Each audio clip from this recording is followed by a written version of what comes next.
Welcome to This Explainer. I recently went completely down the rabbit hole on the seductive dream of programmable matter. And honestly, it's this incredibly fascinating crossroads of computer science, chemistry, robotics, and biology.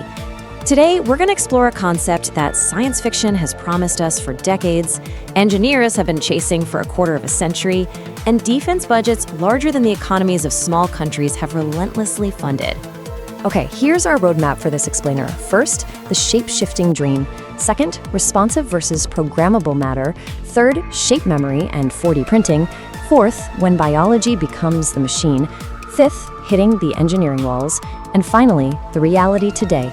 We're going to separate the sci-fi myth from the actual, incredible laboratory reality. All right, section 1, the shape-shifting dream. Let's start with the ultimate fantasy here. Imagine you have this magical lump of clay sitting on your desk. You tell it to become a functional wrench. It instantly forms the wrench. You use it to loosen a bolt, and then you just tell it to become a smartphone. It completely obeys. When you're done, it just dissolves right back into a formless lump. That is the ultimate vision of programmable matter. Now, this concept was famously coined as claytronics back in 2002 by researchers at Carnegie Mellon. They envisioned millions of these tiny sub-millimeter robotic spheres that they called CADMs all working together. And the best part? Their actual academic papers directly cite the liquid metal assassin from the 1991 film Terminator 2 as a cultural touchstone. It's so rare and honestly delightful to see a Hollywood blockbuster sitting right there in the academic citations. Section 2.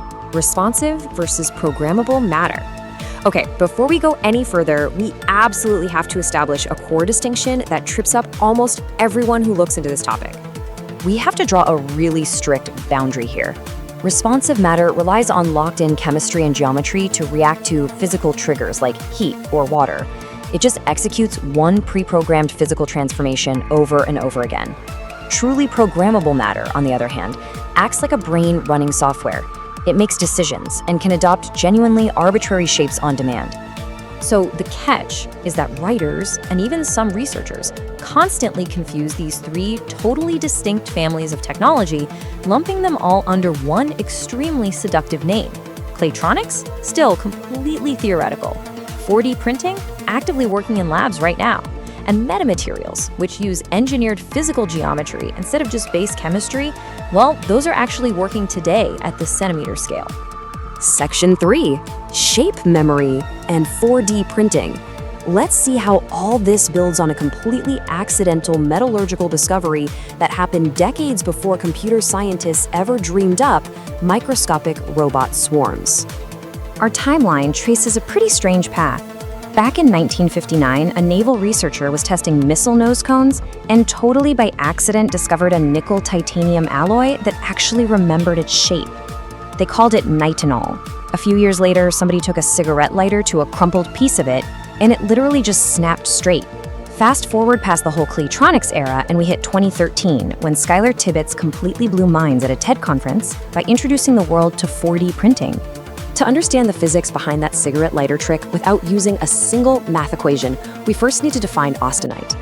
Think of this as the rigid, target shape baked into the metal when it's manufactured. It's the preferred, high-temperature, highly ordered crystal arrangement that the material always wants to return to. And then we have martensite. When the metal cools down, it enters this soft, pliable phase. Bending the metal here doesn't actually break the molecular bonds, it just shuffles these little atomic regions called twin variants. It's exactly like sliding a deck of cards. But the instant you apply heat, the metal transitions right back to austenite, forcing that entire deck of cards back into its one perfect original pattern. It seriously looks like the metal is moving completely on its own. Shape memory polymers pull off a very similar trick, but they use plastics and a specific glass transition temperature. They move predictably through 4 exact steps. First, you mold it. Then you heat it up to make the polymer chains flexible, and you deform it. Third, you cool it down to freeze it in that temporary shape.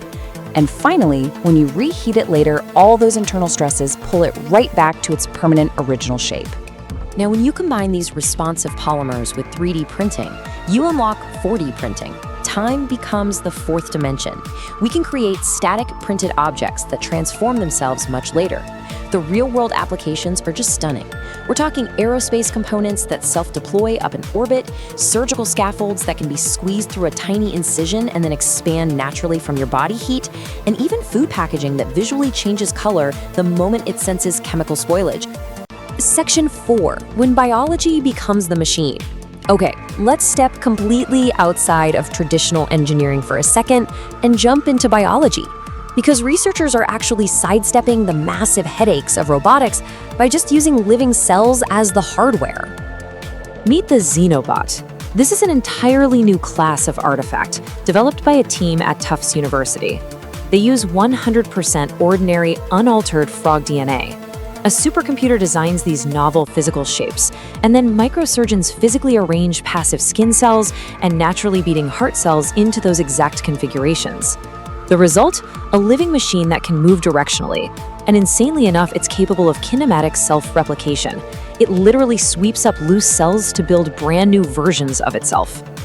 Shrinking things down even further, scientists are taking advantage of the flawless, natural reliability of Watson-Crick base pairing to fold DNA into actual nanostructures. By designing very specific synthetic strands of DNA to act like tiny staples, they can force a long scaffold strand to fold into complex 3D shapes. They are literally building structures that can execute genuine binary logic operations at the molecular level. Section 5. Hitting the engineering walls. All right, coming back to that original sci-fi dream. Millions of microscopic robots forming whatever shape you want on your desk, we have to confront a pretty harsh reality. It's been 24 years since Claytronics was proposed, so it's time to boldly ask, why do these shape-shifting robotic swarms remain completely theoretical? Why is there no lab anywhere on Earth holding even a small, working swarm of microscopic catoms? Well, the brutal truth is that physics fights back at the micron scale. Sure, we can build a microscopic sensor or a tiny actuator on its own, but we absolutely cannot fit the computation, the communication, the movement mechanism, and the power delivery all onto one single microscopic dot. Power is by far the worst offender here.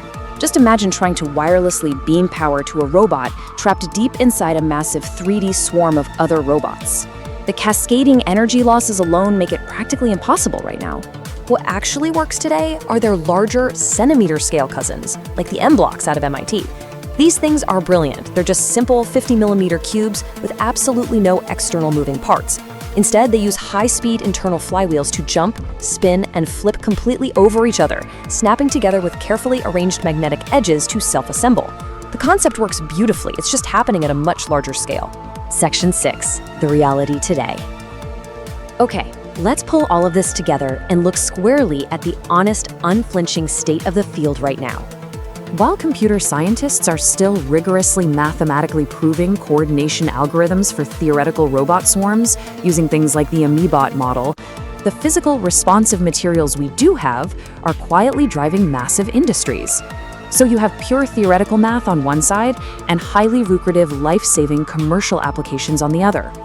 In fact, analysts project that this fragmented market of responsive materials is about to absolutely skyrocket. We're talking a surge from $1.5 billion in 2025 to an astounding $6.2 billion in just the next decade. This demand is being heavily driven by medical applications and the relentless push to miniaturize consumer electronics, where a tiny shape memory actuator can easily do the work of a bulky traditional motor.